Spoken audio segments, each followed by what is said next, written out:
Hello and welcome back to the Light Club. It's great for you to join us this afternoon for episode 10. And today we're going to be joined by Imran Mirza. And we're going to look at all of his images as per usual and find out his journey into photography. But before we welcome him onto the show, we were just going to let you know about some of the workshops that we've got coming up this month. But we can look at that at the end. So hello. Oh, here we go. So right. Imran, hi. Hi. So just let us know briefly what got you into photography and why you enjoy photography so much. So it goes back probably about 10, 15 years ago, give or take. I can't remember exactly. I've always had this feel for something creative, and I've always been quite good with wanting to do things a bit differently. I always wanted to do art and stuff, but I could never draw, and I still can't draw. So I couldn't really pursue that career. And one of my good friends, Imran, was really, really good at drawing. And this is when we were pre-16-year-olds. He then eventually went on to have a web design and multimedia design company. What I used to do after my day job, I used to do carpentry. I used to go and just annoy them and just sit with them on stuff. Part of his job was doing creative photography for some of his clients. And at one point they had a camera just sat in the office, and I literally just went one day, picked it up, and I looked at it and go, wow, this is good. Camera was set on like f2.8 or something. Obviously at the time I didn't know what it was. Took a picture of something that was on the table, and I thought, oh, this looks really cool. The depth of field. I think it was the first time in my life I'd experienced it, and I thought, how is this doing this? What is this wizardry? And from there, to be honest with you, I was like, I want to take this camera home. It literally just took me one moment. I took the camera home and I was playing about with it. And like I said, I like to know how things work. It was an old Olympus camera where it had the mirror didn't flip like a digital SLR. It had like this kind of one that swinged up and down. And what I did was I put my finger just before the sensor and I pressed the shutter to see what would happen. And it broke the mirror because the mirror was going up. And later on, I realized that wasn't actually Imran's camera. It was another friend of ours' camera. And I was really gutted. I was really, really gutted. So what I had to do was to thank you, because he was a mutual friend, a very, very good friend of ours. He has a massive printing company. I replaced it with a better camera. But at the time, I didn't know much about cameras. So I didn't know the value. So I just bought like a £500 Canon 400D, I think it was at the time, 450. He was blown away. He was like, wow, this is a better camera. I was like, oh, is it? Well, I'm so sorry it happened. He said, no, go play with it if you want to go. I'm not playing with this anymore. I'm done. And then Imran bought himself a camera. And then I eventually got myself a camera as well. And then started fiddling around with that. And ever since, it's just been the case, really. Funnily enough, I never wanted to get into it. I always wanted to be a doctor when I was 12, 13 at the time. And I was studying biology quite intense until I was about 16. And it was my father then said at the time, get into computers, because computers were a new thing at the time. Then I got into IT. My love for IT is still there. I still love doing IT. But the photography just obviously takes over. Ever since, I've just been into photography ever since. Brilliant. So that's kind of like how it started. It wasn't like my dad gave it to me. There's nobody in my family that ever did photography or had a camera. That's how it is. It's me who started it all off. Amazing. That's so nice. You can have had this freak encounter with this camera, and it was just like, wow, this is incredible. I've never put a camera down since. It's amazing. Because as you say, the kind of traditional story is somebody's member of their family had it, and it was kind of passed down to them. So, amazing. You definitely had the right friends at the time that got you into doing this. That's fantastic. That was it. Yeah. I mean, the thing is, this is how we developed. I think me and Imran, we're both self-taught. We were in the days where YouTube wasn't a big thing at the time. In fact, it probably was non-existent. This is pre-WhatsApp days, and WhatsApp is pretty old as well. So we're talking YouTube days. So we were out learning and just looking at what we could find, and it was all literally was, just shoot, trial and error. That's all we used to do. Go out, we used to do landscapes, we used to do portraits, we used to do products. We used to do everything really. And we just got so into it because it's always about troubleshooting. And this, I think, comes from my IT background where I love to troubleshoot things. So I know many people are like, this guy's weird, but I actually love to when computers don't work, they come to me for fixing, and I love it. I love diagnosing. I'm working out what's wrong, and I'm scratching my head, thinking, "Why is it taking me so long?" I actually enjoy it. I know it sounds silly, but I actually enjoy it. And the same aspect applies to photography. Even today, I'm still learning, and I still do things like, "What happens if I do this?" So when I'm doing product photography, and I'll do all different lighting concepts, I'll really take my time in the whole setup, because taking the picture, it doesn't really take long. It's the planning and the setting up. Like, as you know, that's the bit that takes long. If you get that bit Mm, wrong, then the picture's not going to really come out as you probably planned it to be. Obviously, with the yeah. exception of a few flukes or miracles here and there, which can happen. But other than that, no, I think I enjoy the challenge of photography, and that's what probably we're going to long exposure at the same time. Brilliant. That trial and error definitely works well, and you can learn more by making those kind of mistakes and seeing what works. So That's right. brilliant. That's some great advice already there for people, anyone watching. So I think we'll get on now to bringing up your first image, and we'll have a chat about this. So yeah, I really just wanted to share your kind of thoughts behind this. Why did you photograph it the way you did? What filters did you use, and any tips or anything you can give anyone in the process? Oh, I'll try to keep it short, and I'll try to keep it brief, because I can talk for ages about this picture. I am grateful for my life. How do I say this? So this was before I moved to Dubai. This was taken, I think it was either late 2017 or 18, and maybe you can help me on this one. This is when we had, I think it was Storm Dennis or something along those lines. So this Okay. day was the first day. I had a camper van with a friend of mine, Mark Andreas Jones, who does all the Iceland tours and stuff. And me and him were just out in a motorhome. We were doing some work for another company, and had gone down to Durdle Door and the south coast and stuff. And this day was the first day of the storm, and the water was vicious. I mean, I nearly got killed on this shot, to be honest with you. I risked my life, and I shouldn't have done that. So my first piece of advice is, if you think you've got a shot like this, trust me, don't do it, because it's really bad. As soon as I'd taken this shot and moved over and looked back, and it's like when you're on a flat surface near the beach somewhere, and the tide just creeps up on you very quickly. It was one of them moments. I'd look back, and the waves were just huge, and I was like, "That's going to kill me," is that? And it was really, really scary. It was frightening. So yeah, first piece of advice is, don't do it. Quite literally, don't do it. Some images aren't worth it, and I don't think this one is worth it. I haven't got all the colors there, but I had to rush it. The reason I chose the filters I did was because of the movement. Two reasons was, one, because I was too scared to stand there for longer than probably a minute or two.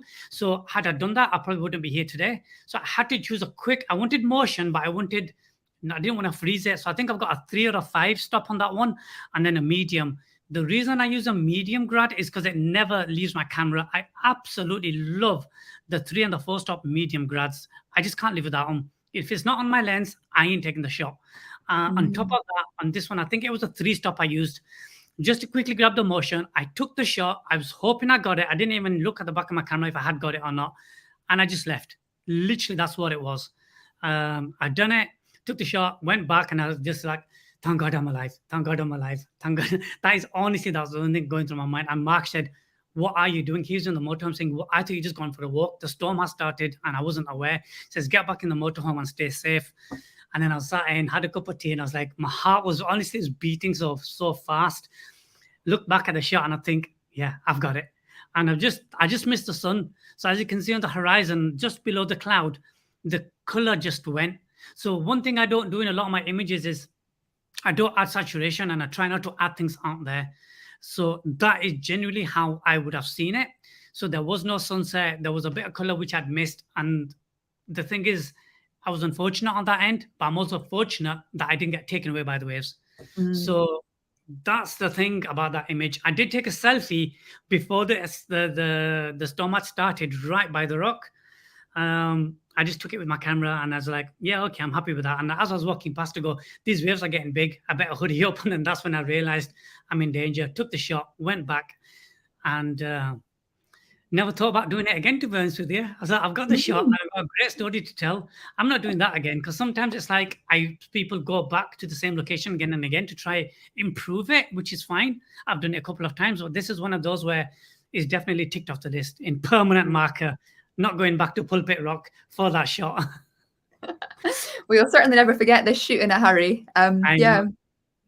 It's interesting there that you say that you never take your ND grads off your camera. A lot of people say they never take their polarizer off their camera. So it's interesting to see that for you, it's the graduated filters there. Yeah, But I yeah, mean, for me, the polarizer is a norm. It's on with the holder. That never comes off at the same time. I mean, it's only functional when the sun's out. If there's no sun, it's not really doing a lot. It's only adding, a little bit of ND filtration, if anything.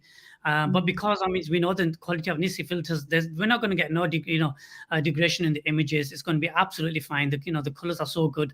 So I don't see the point in having to do it, because sometimes you're in a rush, like I was.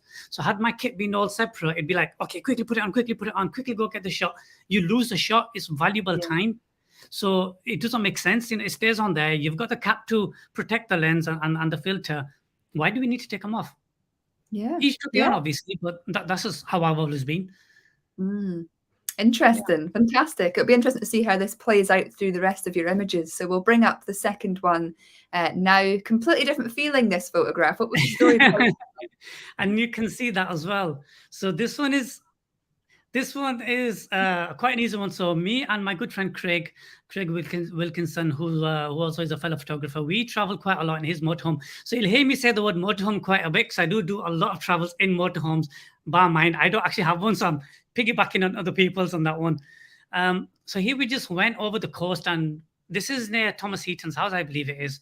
And we were taking a break because we were doing the North Coast 500 on this trip, and we basically were like, okay, where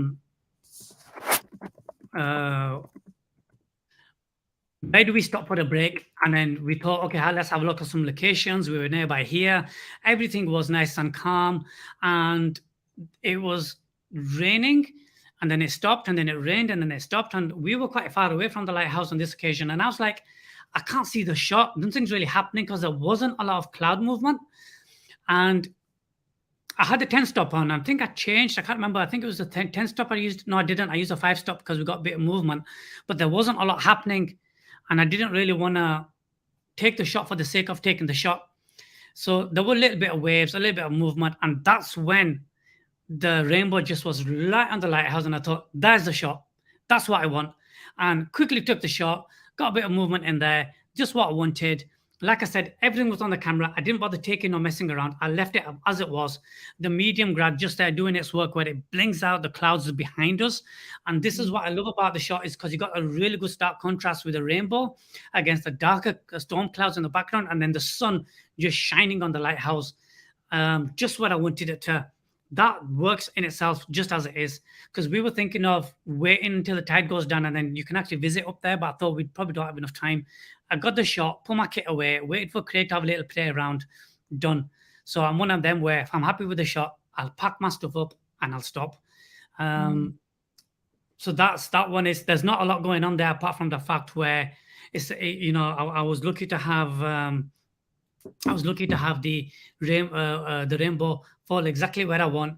And rainbows, they come, the moment you blink, they've gone. So quickly take the shot. If I had a 30-second exposure or a 10 stop, I would have probably not got it. It had to have been something very quick. 3 stop, medium grad. Like I said, that's going to stay on there. Take the shot, done.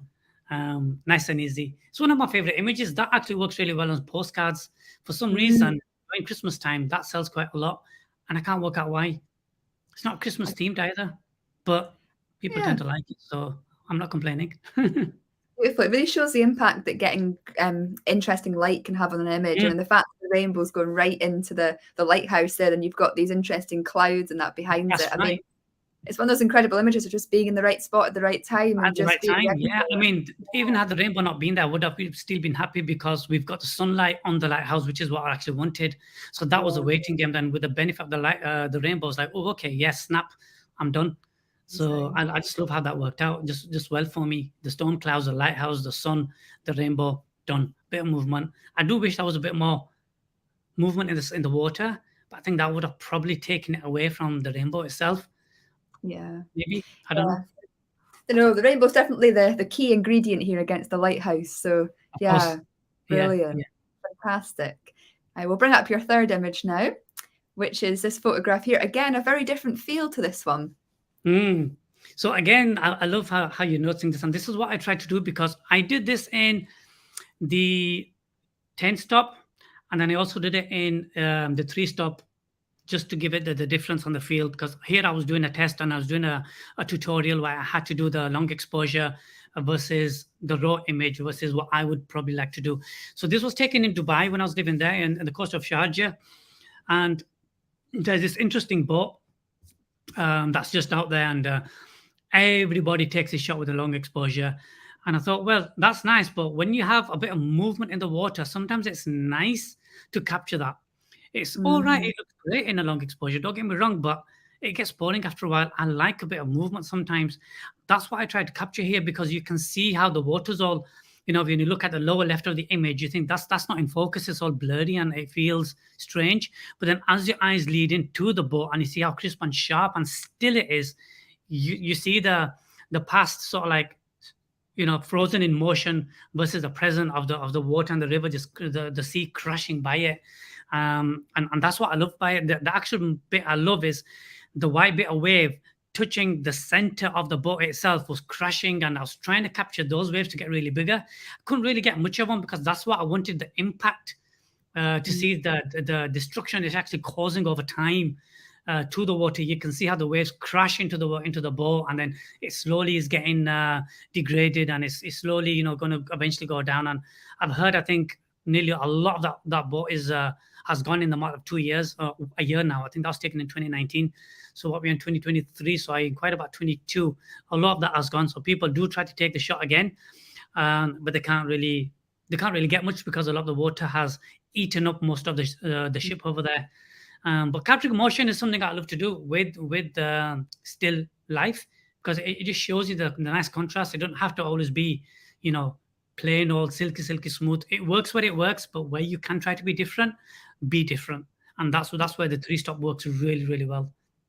Great tips there. And obviously, like if everyone goes to this location and does a long exposure, then your images look quite similar, but the sea Exactly, conditions are always changing. So that's going right. somewhere in the middle is actually often the sweet spot because that's where the Yeah. uniqueness comes into play. So And it's yeah. finding that, when you've got the right kit to do the job, because the five stop would have worked all right as well. But we were just about sunset at the time. So with the five stop, you've got more time, and time isn't what you have when you get sunset. It's kind of Mm, against you, because as the sun's setting, you need to hurry up. So mm, that was the thing. So it's like the three stop gave me the extra time and the extra sort of like latency to move here and there as I wanted to. If I wasn't happy with it, it always takes 2 or 3 shots until you find your sweet spot. Then once mm. you got the shot or the movement, then it's what do I want to move? What do I want to capture? For me, like I said, it was the waves crashing against the boat. That's really what I wanted. And then just waiting for that. And as the sun was setting, it was getting dark. I was like, I'm okay with these. I don't really want to do a long exposure because you're not going to see much of the water in the dark. So I was happy with the few shots that I'd taken, and Brilliant. this was one of them. Fantastic. We'll have a look at your next image now, and it is this one here. I mean, this is a completely different feel once again. We've gone inland. So what's the story behind this? This story, this has a really deep connection with me. Most of my images do. Don't get me wrong. This one is one of those where, when you hear photographers say it's taken me 10 years to take a shot, and sometimes Mm, people don't understand what that means. This was probably taken me about 7 years. Probably me and Craig gone together. So we went to this park. We've been here many times before, and the first time we went, we thought we'd get inversion. This was about 8 years ago. It was a it was a shot, a mediocre shot. Probably, one I do like. Don't get me wrong. I think I like it because we had got up early, sunrise, blah blah blah. And I was like, I have to like this shot because I put a lot of effort into it, and it did quite well. And I always wanted to, come back and recreate it. So, like earlier, I talked about trying to get a better shot if you need to. This was definitely one because I'd seen this as inspiration, and I wanted something very similar. On this day, we knew there'd be inversion, and it was Lombardy. There were tons of photographers on here, and on the day, I knew exactly what I wanted. I knew what I wanted in terms of movement, in terms of mood and colors and stuff. So this was taken just as the sun was about to come up, when it's past. And what I also wanted, I didn't just want the inversion. I wanted all the movement of the cars and the motion again, just like the previous one where we're capturing both. In this time, we're capturing the light trails of the cars coming up. I think it took me 2 shots to get the car to come all the way because cars normally come, and with 30 seconds, they normally tend to stop, and you have to take another shot and blend the two together. So this was taken with just the four stop and a CPL, which never comes off my camera. Didn't need any stops in this one because I didn't want to capture too much. Again, the light's coming in, it's pretty dark as it is. We're on 30 seconds with no filters apart from the four stop medium. I just wanted to control the sky so we don't get anything overexposed. Once I got the shot, I just sat down and I enjoyed the moment. That's all I did. I'd waited for this for a long time and I wanted to enjoy it. And that's what I did. Everybody else, I mean, people were there and they recognized my voice. Imran, are you shooting? I'm not shooting, I'm done. Is that it? Is that it? I go, yeah, I'm done. Are you sure? Yeah. I can see the sun. People are like, get the sun, get the sun. I go, no, because the inversion lasted, I think, the best part of a minute, if not longer, a minute and a half. And then the invasion went. It just rolled in and rolled back out. That was the furthest it rolled. And I was waiting for that moment because I wanted something then it rolled back out again and then it all went. And by that time, the sun had come up. And then as it gets warmer, the mist, it just kind of fades away. And I was smiling. I was just sat there smiling and I was content. I was like, done it. I've done it. Amazing. This was the first shot I'd taken since I moved back from Dubai in 2021. I think I took this shot. And I think it was the only shot I'd probably taken all year. The only shot I'd taken all year, if not another one. But purposely, we'd gone out for the purpose of taking a landscape shot, and I needed to get out. I needed that cheering up, and my mental health wasn't where it needed to be. So this really helped. It just cleared everything. I took the shot. I got the shot. I was like, I'm done for the year. So I'm working on another project. We'll talk about later, but that takes all of my attention. But I was happy. I'd done this. So when I'm happy and I've got the shot I want, I'm okay for a couple of months. I don't really think I need to go out. That's kind of my feeling towards them. That's why sometimes I have these big breaks and I'm not as active as, like yourself. You've got a great video every second week or whatnot. I don't have the opportunity to do that. I'm a father of 3 children now. And then I've got a newborn as well, who's going to be 7 months soon. So she takes a lot of my time. So it's difficult now to break away at times. So yeah, I was happy with that. And I didn't take a shot all year. And I'd happily say if I got another similar shot, I won't take a shot for another year as well. So I'm quite easily, I'm quite easily pleased as well at times. When I think I've done something quite well, I'll sit back and I'll say, yeah, I'm going to enjoy that. Yeah, and why not? Why not? Really, it's so nice to hear photographers' different takes on things and how some people are out all the time and some people have these breaks. But it's interesting to hear once you have that shot that you like, you're taking a break and you're enjoying the moment. It's nice to share that because it just shows that you don't have to always be doing it. But when you are out, embrace when it does unfold. And it's exactly. So I mean, for me, I shoot for a purpose, and the purpose is either for my own self, which mostly for my own self. But ultimately, I'm thinking, what am I going to do with the picture? Okay, I'm going to make the effort of going out, but how is it going to be rewarded? What am I going to get in return? With this one, it was my fulfillment. I'd taken the shot and I got what I wanted after 8 years, 7 years. That did enough for me. All my pictures are hung up in my house. So, I've got tons of pictures all over the place, all on A3. And this one I actually haven't sold at the minute because I'm doing it as a limited edition run. And it's going to be limited edition because I know I'm not going to go and do this again. And for that reason, I won't go out and do it again. But it'll only be when I get it out. It's something I really highly prize and possess. So it's one of those. It has a lot of emotional connection with me. It's not just a picture. It's not just a photograph. It's a part of me, sort of like interpreted in a picture. That's kind of how I see things. For me, photography is a lot deeper. It's very philosophical. It can teach you a lot of things in life. Like patience is one of them. I had to go out and wait for the moment. I couldn't rush the inversion. I couldn't rush the cars. I couldn't rush the sunset. You have no choice but to stop and learn and wait. And I think it makes me a better person overall. That's what it does. Beautiful. Love your philosophy. It's great that you've shared that because I think a lot of people will resonate with that, which is beautiful. Of course. We'll move on to your next image now, which we're back at the coast. So what's the story with this one? So this one is near you. This one actually is an example of a shot when I was looking at it the other day and I go, I don't like it. And at the time, I loved it. So the reason is, again, the long exposure. I believe I didn't capture enough movement. So you can see where the white streaks are coming in. So this one is, I'm going to say it wrong. Is it Long Nidri? Up near East Lothian? I'm not sure. I don't know that area too well, so I'm not sure. The bridge to nowhere. You must have heard of the bridge to nowhere. Dunbar, I believe. Dunbar. Yes. That's it. Yeah. So on that. So my sister, she lives in Galashiels, so she doesn't live too far. So whenever I'm doing a Scotland run, I used to drive up to Scotland, come just stay the night at my sister's house, and then from there do my long trip up to wherever I'm going and doing whatever I'm doing. On this particular day, this is about an hour's drive from my sister's house, and me and my nephew just went out, and I thought, let's go have a look, because I'd never seen this, and I wanted to have a quick look. And this was very close to sunset. I already had the kit in the back seat on the camera, all the filters almost ready, apart from which one I was going to use. I had the 3-stop and the 5-stop in the hand. Everything else was already there.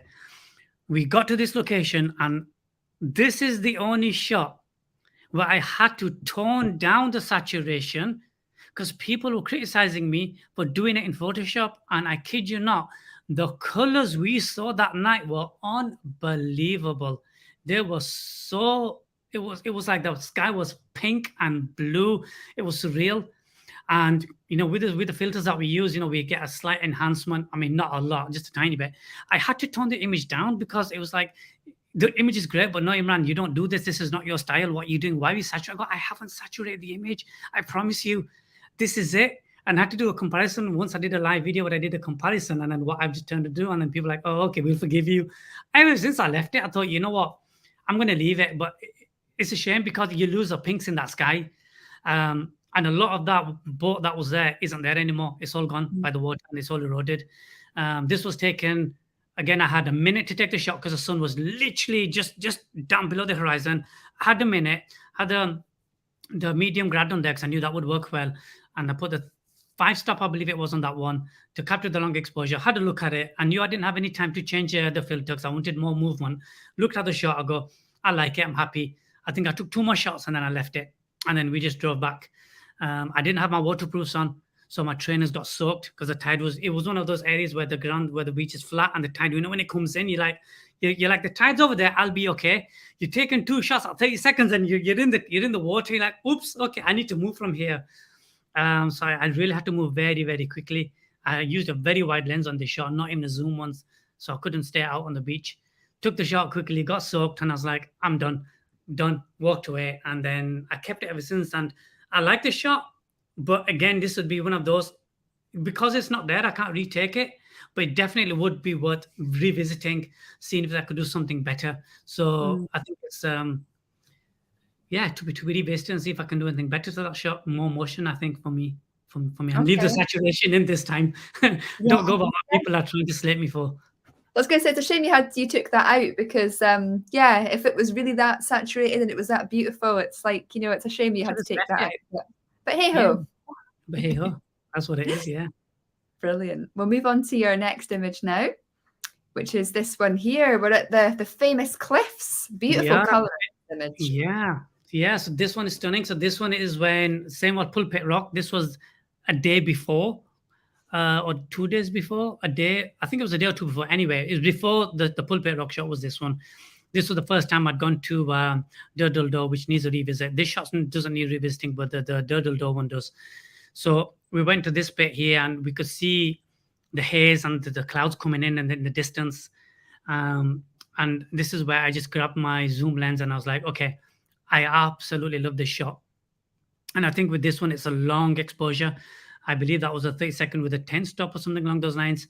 And we definitely used a medium grad on that one, because I really wanted to slow everything down. You see the big aggressive, chalk cliffs, and then you see the water just coming in nicely. It was gentle, actually. And then I just wanted the separation where you see the blue aqua water at Durdle Door, and then the white foamy froth on the beach, and then you see the white cliffs. So it kind of merges and it leads into it. I do wish that the cliffs were a bit cleaner, and I was tempted to Photoshop, but it's not something that I really do, just to see what it would look like. But I left them. I thought, I'm going to leave them. I like that shot. For me, there's a lot of mood in that, and it reminds me that shot is good, but it comes in 2 parts. I need to do the Durdle Door shot again. So it's a reminder. That's what that shot sets for me. I've done the good shot. Go back, do the other shot. Make it just as good, if not better. Flew the drone that day, and the drone went as far as the second cliff. The wind kicked in, and I had to fly all the way back. And I'm lucky I just got it back in time.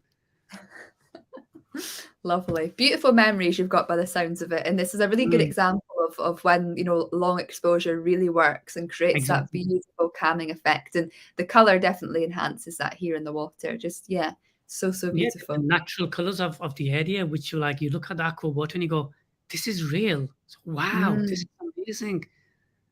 So yeah. it was really good. Thank you, Vinny, by the way, for your lovely comments. Brilliant. We'll move on to your next photograph now, which is this one here. So you're back up in Scotland again at the famous Neist Point. This is it. Nice Point, one of everyone's favorite stops. We always love stopping on this location. Absolutely love it. I think I've been to this location, I don't know, countless times, and every time I've taken the shot, I'm always satisfied. But I always want it because the mood is always different. You Mm, always tend to get something different. So I've done plenty of these where you've got the nice wide shot, and you've got the horizon, you've got the sky, you've got everything in the image, and I'm like, this is great. Um, what I wanted on this one is I used a zoom lens on this and I wanted to compress everything and just see, you don't see the sky here. So you have no idea where the sky is. It could be way higher up, it could be just where the image is cropped. And I wanted just to show the sea behind it. And then just a little bit of sunlight shining on there as well, just illuminating the lighthouse a little bit from the right hand side. The long exposure I think worked really well because it was a one occasion or the occasion where we didn't have a strong wind coming in, or we didn't have a lot of rain coming in. Because with this location, as you know, you have to be right on the cliff, but you have to be safe because you're on an edge. Do you know, once false move and you're gone, because there's nothing safe about being up there. But it's a great place to be, and I was down below, so I always tend to keep my tripod as low to the ground as possible. And when I'm going here, and just behind us, there's another ledge. So I'm in the ledge, just down below, with my zoom lens, hoping that there's going to be no movement. And it was nice and still. And I really embraced it. And I thought that was the time I know we had a little bit of sunlight and no wind. Every other time I've gone, I know it's been wind, and I've never really got the shot that I've wanted. A bit of long exposure, but never this much. I was mm. contemplating of using a longer exposure, but I think I left my 15 stop in the motorhome, and I couldn't be asked going all the way back and getting it and doing it again.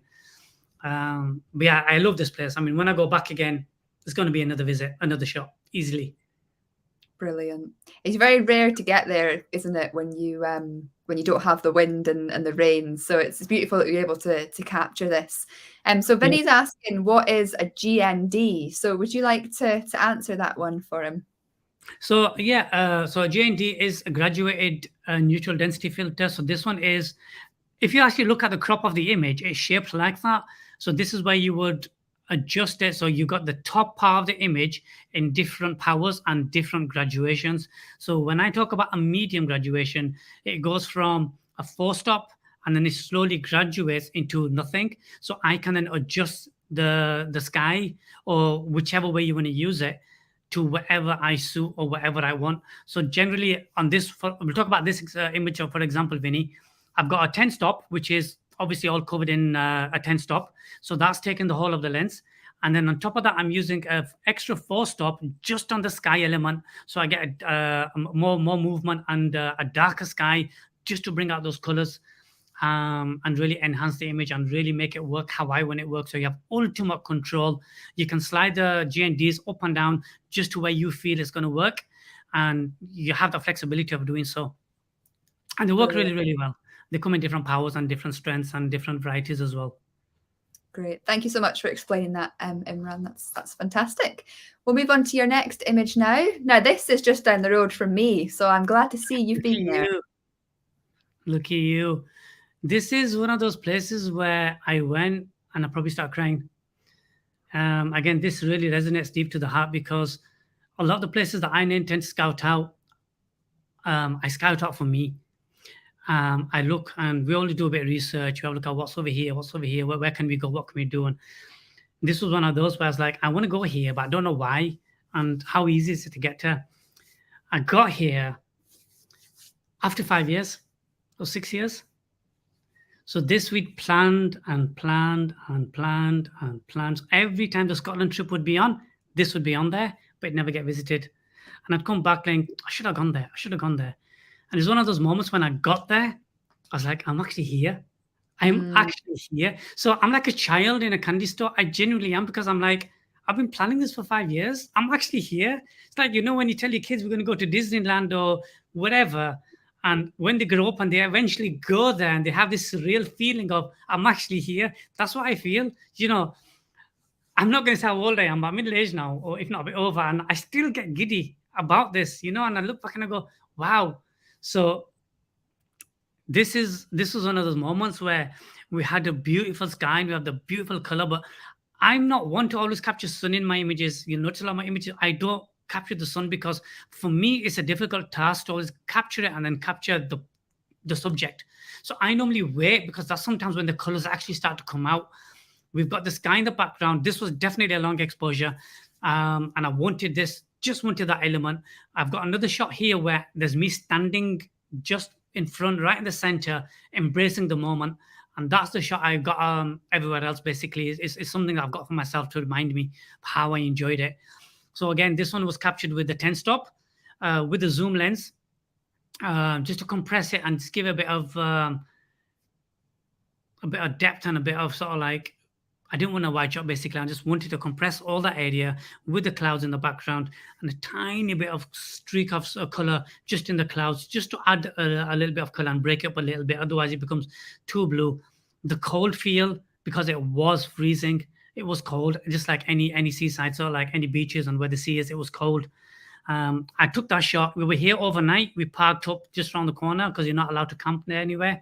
So we're in the motorhome part of our North Coast 500. We parked up, and then in the morning, Craig said, "Do you want to go get the sunrise?" I got the shot last night. I'm done. I slept in. He got the shots the next day, and I was done. I caught up with him later on, did a few drone shots, but I was happy. I was happy with this shot, and I'm done. I would not go back to do the shot again. I'd go back to visit. I wouldn't try to recreate the shot. I'm satisfied because it's like I don't know if I'm going to get it again, and I don't want to be like, "Oh, I didn't work. Oh, damn, I have to do it again now." So leave it. Know when to stop. That's the key thing.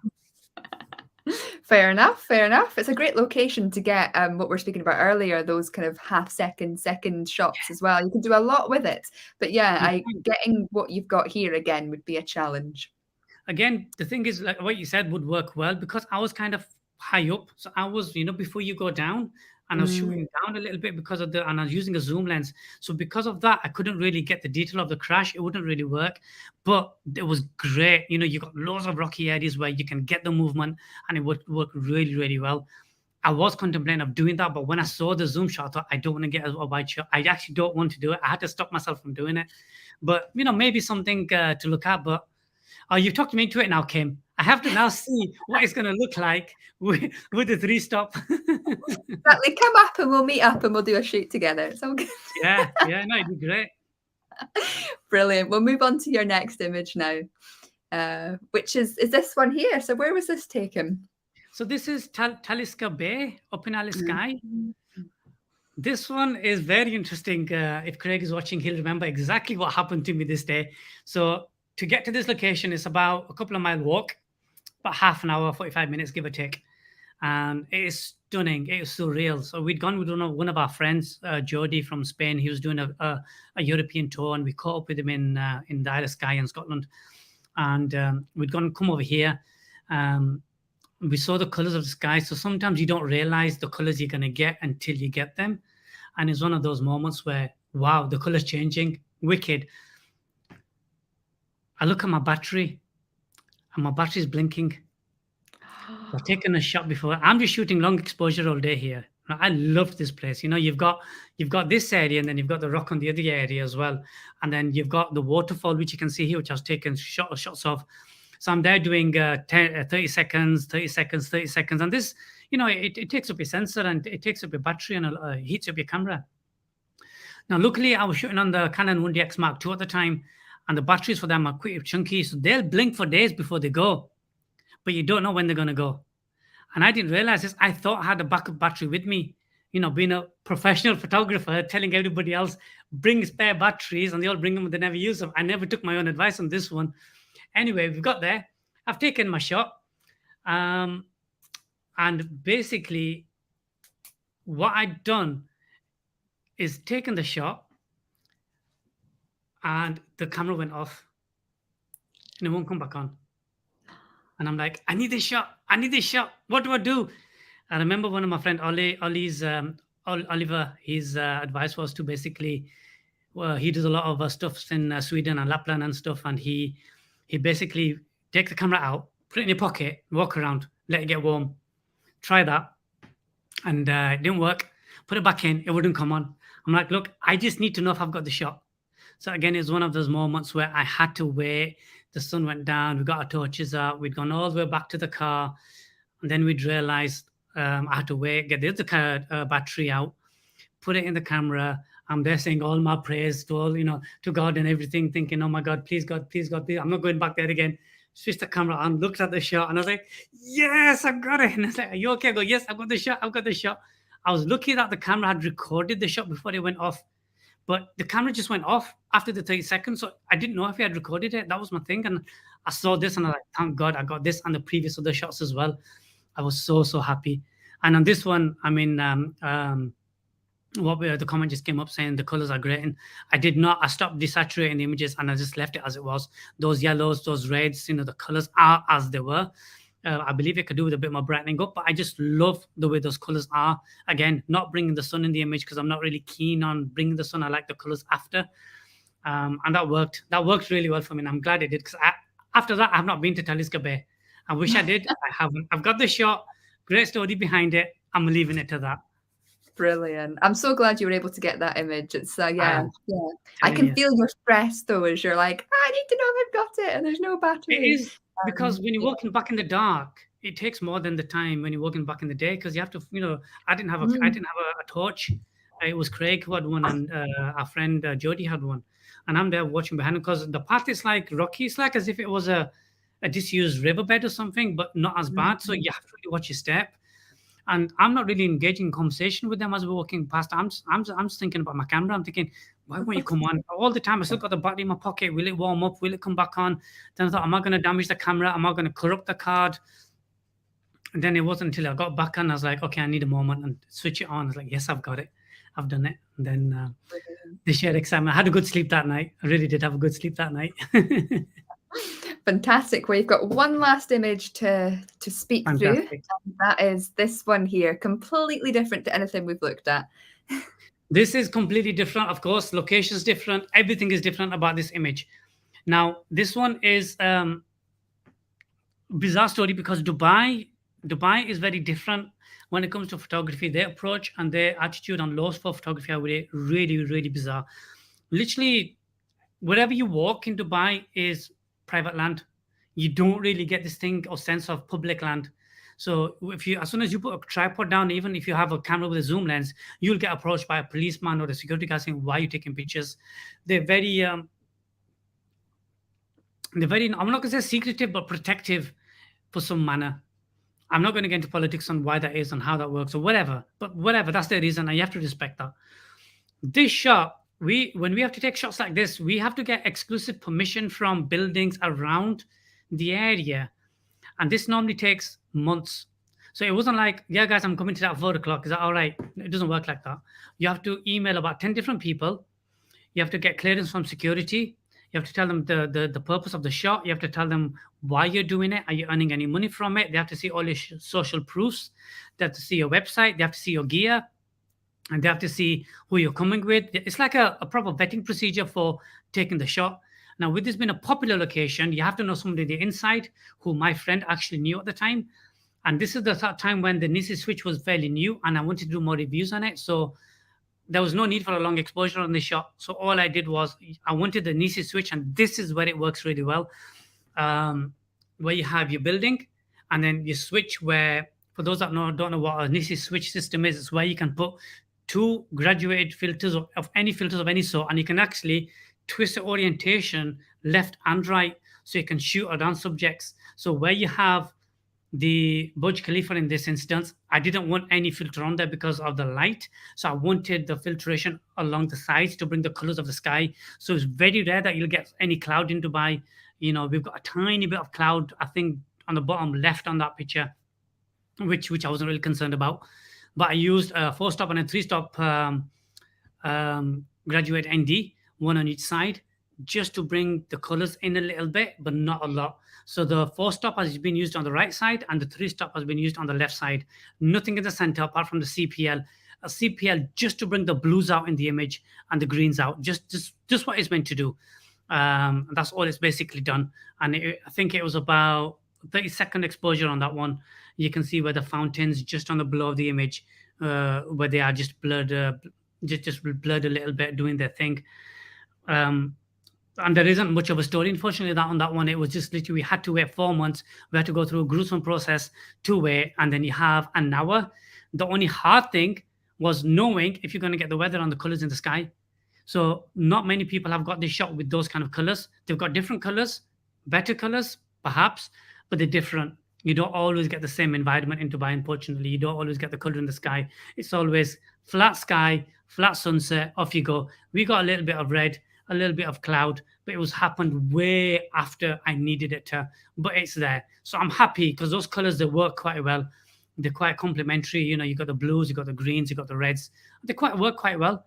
And it was a really good experiment to do and to see how you can really utilize the NiSi switch system. And I think it's done an awesome job because I wouldn't have done that with just a 4-stop. I would have had to take 2 stops because that's what I would normally do in Dubai. I used to take pre-switch. I used to take 2 shots. One, I used to put the CPL in any angle and then go to the other angle and take another shot and then just mask it in. With this, none of that's needed. All done in one shot. Like I say, bish bash bosh, nice and easy. Simply done. So that's one of the best shots. That one is a 3-stop panel in vertical mode, just to blend it in together. So it works quite well. It works quite well. I mean, it wasn't very technical or very challenging in the sense because the NiSi made it so easy for me. The switch made it so easy. Brilliant. Fantastic. I'm so glad you were able to get permission to go up and do that. That's incredible. Before we start off, I believe you're working on a new project, aren't you? I wonder if you want to kind of briefly speak about that before we say goodbye. I am. Thank you. So I am. So basically what I'm doing at the moment is I'm making a what I believe a new and improved, better academy for school. So it's called the Royal School of Photography. I've been quite privileged to use the name Royal School of Photography on this project. This project has taken me, or is taking me, about a year and a half. So this is since I got back from Dubai. I wanted to do something different. I want to give back. For me, it's, you know, you go out, you take your images, you do all this amazing stuff, and then what?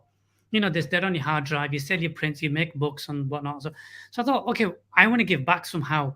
So that's what I'm doing. So I'm employing or working with photographers up and down the country and Dubai and eventually worldwide, where we offer in-person and online courses.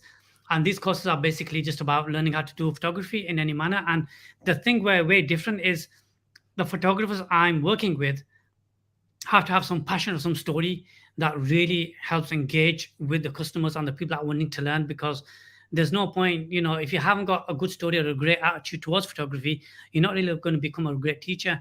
And especially the ones that are self-taught, I believe, are the ones that really do it better because they learn their ways, and there's always more than one way to do it. I've been teaching GCSE and A-level at schools, and I stopped simply because I did not like the teaching methods. I was like, I'm against this. Me and a few of the photographers petitioned to get the GCSE curriculum changed, but it just got thrown out. It got thrown out. One of the reasons was this has been running for the last 100 odd years or however long it had been. We're not going to change it now. I go, but your methods need to change. They need to change to get the kids into this. But they didn't really want to. So this came after I had my, you know, phenomenal success with Microsoft, and where my images did really well as desktop themes and stuff. So I'm using that as a back because I like to say I know a thing or two about photography, and I want to give that information back to people. There's no point in holding that back into myself and taking it to the grave with me. It's not going to do anyone any good. So we have the training academy on the back of that. So we'll be doing, you know, the courses in person, and the ones that can't come in person, they'll have the option to do it online, where they'll see something, a surrounding similar to this. So this is where I do most of my YouTube videos. And it'll be something, I've actually moved into a bigger house where I've purposely kitted out one room for these videos. So when my father-in-law and my family asked me, oh, you're going to get this room done now, what's the furniture going in? I'm like, nothing, no furniture, zilch. The walls are going to be gray. This is going to be this is going to be, wait, what? That doesn't work. I go, yeah, because it's for photography videos. So I'm going to do a video on this side, a video on this side, because I'm still going to continue my photography by Imran videos. but they're going to have a different background. And then the Royal School of Photography will have a different background. So it has to be quite versatile. And I'm also working on a podcast series as well, which is going to be done in the same room. So that's going to have a different feel to it at the same time. So there's a lot happening in the next coming months. It's just a matter of getting these builders to hurry up and get this room finished, because I've not done anything for so long, and I feel like I'm missing out. And I'm always talking to Alessio saying, I promise there'll be something coming very soon. And when it does, it's going to really happen.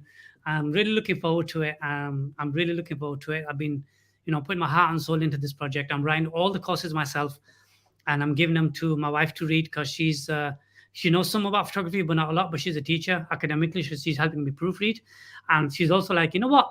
I want to learn photography. Why don't I? Why don't I read your courses and learn? I go, we've been married for over 10 years, and I bought you a camera so you could learn photography. Now you want to learn because of my courses. I go, you know what? It's actually a very good exercise though. So we do that every evening when I'm away from doing my day job. I'll be sitting down on my laptop, writing my courses. I'll say, Neelam, does this make sense? Can you have a quick read at it? Go, yeah, that makes sense. And I'll read it back to her. Then I'll go back, and then that's how I'm building it, really throwing it out there to people to have a look, to proofread. What can I add? What can I change? It's going to be an ongoing process as I go along. But yeah, I'm really excited about that. So thank you for giving me the opportunity to talk about it. That's all right. I'm sure there'll be a number of people watching that will be interested in seeing its release. So yeah, thanks for taking the time to explain that. So brilliant. Well, thank you so much for joining us today, Imran. I'm sure people have loved looking through your images. Some fantastic images there with a lot of good advice. So yeah, thank you so much. Thank you so much for having me. It's been great. Fantastic. So before we completely say goodbye, it's just to let you guys know that there's a few NiSi days coming up. I've got one coming up in 2 weeks' time on the 29th of April in Berg Head. And there's only 4 spaces left on that. So if you'd like to come along, please feel free to book now via the NiSi Optics website. You can see the details there. And Imran has also got a workshop coming up in May that you may be interested in booking on as well. Same thing, but it's in the Peak District. So he's got 8 places left, and that's on the 13th of May. And again, if you head over to the nisioptics.co.uk website, if you're interested in either of them, you can book your spot. Thank you again for joining us this month, and we look forward to seeing you again next month.